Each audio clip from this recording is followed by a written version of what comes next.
उधर राजस्थान में अवैध खनन के खिलाफ अभियान चलाया जा रहा है, लेकिन प्रदेश के किसी दूसरे इलाके की बात तो दूर, राजधानी में ही अवैध खनन माफिया पर लगाम कसना खान विभाग के बूते की बात नजर नहीं आ रही है। राजधानी जयपुर में मौजूद रियासत कालीन ऐतिहासिक आकेड़ा बांध से खनन माफिया लगातार रेत की तस्करी कर रहे हैं और जिम्मेदार आंखें मूंदे बैठे हुए हैं। आकेड़ा बांध में रेत के अवैध खनन पर पूरी जानकारी दे रहे हैं हमारे संवाददाता अरबाज खान।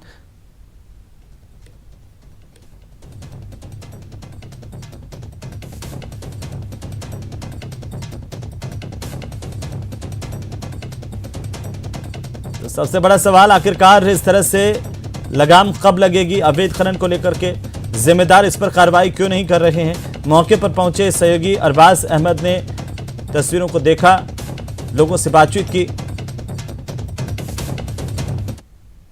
जयपुर में एक लंबे अरसे से आकेड़ा बांध के अंदर पानी नहीं आया। पानी नहीं आने के बाद में अब जो दूसरा नुकसान इस बांध के पर्यावरणीय क्षेत्र को हो रहा है, कैचमेंट को हो रहा है, वो ये है कि यहाँ पर जो रेत है उसका अवैध खनन किया जा रहा है। आप देख सकते हैं कि बांध के क्षेत्र में किस तरह से जो बड़े बड़े खड्डे पूरे क्षेत्र में हो चुके हैं। इलाके के लोगों ने इसको लेकर के चिंता जाहिर की। 50 लोग इकट्ठे होते हैं, प्रशासन के पास जाते हैं, शिकायतें करते हैं, उसके बाद में कहीं जाकर के प्रशासन जो है हरकत में आता है। लेकिन पिछले कई वर्षों से लगातार इसी तरह की हरकतें जारी हैं। आप देख सकते हैं कि बड़े बड़े जो यहाँ पर रेत के डूंगर हुआ करते थे वो गायब हो चुके हैं और लगातार यहाँ से हज़ारों की तादाद में ट्रक से लेकर के ट्रॉलियाँ जो रेत की हैं वो निकाली जाती रही हैं। आप यहाँ पर कहाँ रहते हैं, क्या पूरा मामला है, किस तरह से ये चीज़ चली आ रही है? उसके बाद में 2021 के अंदर फिर ये ग्रामेश्वर नाम का जो डंपर वगैरह ये रात को दिन में खूब हमने कोशिश भी की रोकने की, पर साहब फिर हमारी कलेक्टर साहब ने बढ़िया सुनी।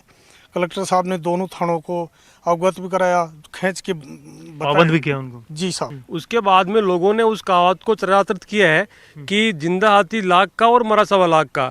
जब एंक्रोचमेंट के बाद में, कब्जों के बाद में नदियों ने पानी लाना बंद कर दिया इस बांध में, तो उसके बाद में बांध सूखता गया और सूखे हुए बांध को भी लोगों ने लूटने में कोई कसर नहीं छोड़ी। रेत के खनन के खिलाफ अभियान चलते हैं, उस अभियान में थोड़ा बहुत अंकुश लगता था या उसके बाद में फिर चोरी छुपे शुरू हो जाता? वो तो वही चोरी छुपे वापस ही वैसा का वैसा ही हो जाता था। तो किसानों ने खेती कर रहे हैं इसलिए थोड़ा सा बच रही है, इस इलाके को रोक के रखा है, जी वरना ये जी पूरा ही चला जाता उसके अंदर। हाँ, पूरा चले जाता। तो इस बात की गहराई को समझ पाएंगे कि ये आप जब चलते चलते आते हैं अचानक से बड़े खड्डे यहाँ पर देखने को मिलते हैं जिसमें से पूरी तरह से रेत गायब होती है, क्योंकि अंधेरों में रात में यहाँ रोड नहीं है।